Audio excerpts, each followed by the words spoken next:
तो चलिए आज बात करते हैं एक बहुत बड़े फाइनेंशियल स्कैम की। एक ऐसा स्कैम जहां भरोसे का सबसे बड़ा जरिया बनी मशहूर हस्तियां। जी हाँ, ये कहानी है धोखे की, शोहरत की और 1500 करोड़ रुपए की।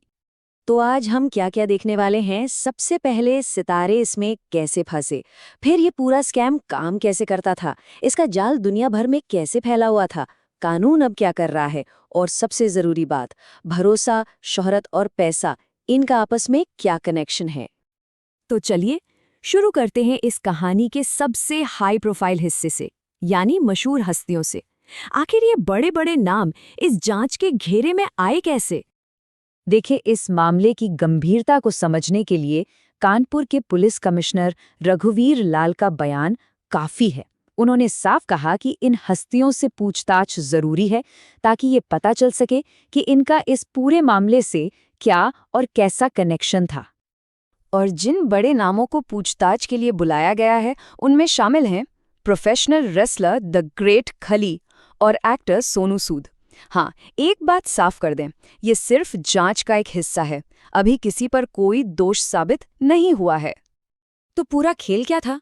आरोप यह है कि जो मास्टरमाइंड था उसने इन सेलिब्रिटीज के साथ अपनी फोटोज, वीडियोज और इवेंट्स का इस्तेमाल किया। किस लिए? ताकि वो इन्वेस्टर्स के सामने एक भरोसेमंद इमेज बना सके, एक ऐसी इमेज जो असल में पूरी तरह से झूठी थी। तो सवाल ये है कि ये घोटाला काम कैसे करता था। चलिए इसके पूरे मैकेनिज्म को समझते हैं। अमाउंट सुनकर शायद आप चौंक जाएंगे। बात हो रही है 1500 करोड़ रुपए की।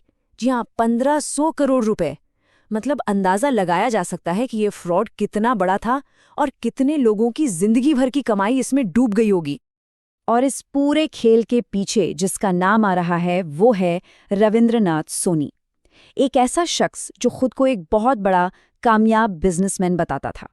देखिए, लोगों को फंसाने का तरीका बहुत सीधा साधा था, लेकिन कमाल का असरदार। सिर्फ 3 स्टेप्स। पहला, ऐसे रिटर्न का वादा करो जो सुनने में ही नामुमकिन लगे, मतलब बहुत ज्यादा प्रॉफिट। दूसरा, सेलिब्रिटीज के साथ अपनी पहुंच दिखाओ। और तीसरा, बस इन्हीं 2 चीजों को मिलाकर लोगों के मन में एक झूठा भरोसा पैदा कर दो। लेकिन कहानी सिर्फ भारत तक ही सीमित नहीं है। इस घोटाले के तार पूरी दुनिया में फैले हुए थे। चलिए देखते हैं कैसे और इसका असर कितने लोगों पर पड़ा। अब तक 700 से ज्यादा लोग सामने आ चुके हैं जो कह रहे हैं कि उनका पैसा डूब गया। जरा सोचिए, ये तो सिर्फ वो आंकड़ा है जो अभी तक पता चला है। असली संख्या तो शायद इससे कहीं ज्यादा हो। अब अगर पीड़ितों को देखें तो 90% भारतीय हैं, लेकिन जो 10% हैं वो विदेशी नागरिक हैं। और यही 10% इस बात का सबूत है कि ये कोई छोटा-मोटा लोकल स्कैम नहीं था, बल्कि एक बड़ा ग्लोबल नेटवर्क था। और ये विदेशी पीड़ित कहाँ से हैं? नेपाल, वियतनाम, चीन, जापान से लेकर अमेरिका और फ्रांस तक के लोग इसका शिकार हुए हैं। मतलब इस नेटवर्क का जाल एशिया से लेकर यूरोप और अमेरिका तक फैला था। और इस ग्लोबल इमेज का सेंटर पॉइंट क्या था? दुबई। वहां बुर्ज खलीफा के पास ऑफिस होने का दावा किया जाता था, बड़े बड़े आलीशान इवेंट्स होते थे। सब कुछ इसीलिए ताकि दुनिया को लगे कि ये एक बहुत बड़ी और लेजिटिमेट इंटरनेशनल कंपनी है। तो अब जब इतना बड़ा नेटवर्क सामने आ गया है तो इसे तोड़ने और इंसाफ दिलाने के लिए पुलिस और जांच एजेंसियां क्या कर रही हैं? मामला इतना पेचीदा है कि इसके लिए एक स्पेशल इन्वेस्टिगेशन टीम यानी एसआईटी बनाई गई है। एसआईटी का काम क्या है? पैसे के लेन देन को ट्रैक करना, मतलब ये पता लगाना कि पैसा कहाँ कहाँ गया। इसमें क्रिप्टो ट्रांजैक्शंस और विदेशों में बनी शेल कंपनियों, मतलब कि कागजी कंपनियों की जांच भी शामिल है। जांच में अब तक 16 फर्जी कंपनियों का पता चला है जिन्हें सोनी और उसके साथी चला रहे थे। और जरा इन कंपनियों के नाम देखिए। Blue chip, wall street. ये नाम ही ऐसे रखे गए थे कि सुनने में बड़े और भरोसेमंद लगे, ताकि इन्वेस्टर्स आसानी से झांसे में आ जाएं।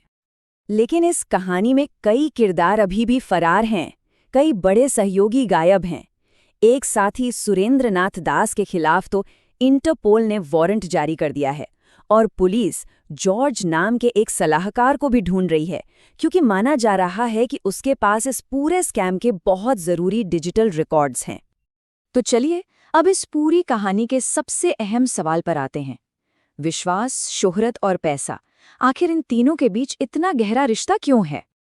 एक सीनियर पुलिस ऑफिसर ने इस मामले की जो जड़ बताई है वो सब कुछ साफ कर देती है। उनका कहना है कि बहुत से इन्वेस्टर्स ने सिर्फ इसलिए पैसा लगाया या लगाए रखा क्योंकि उन्होंने जाने पहचाने चेहरों को इससे जुड़ा हुआ देखा। एक सीधी सी सोच थी कि अगर इतने बड़े लोग जुड़े हैं तो कुछ गलत हो ही नहीं सकता।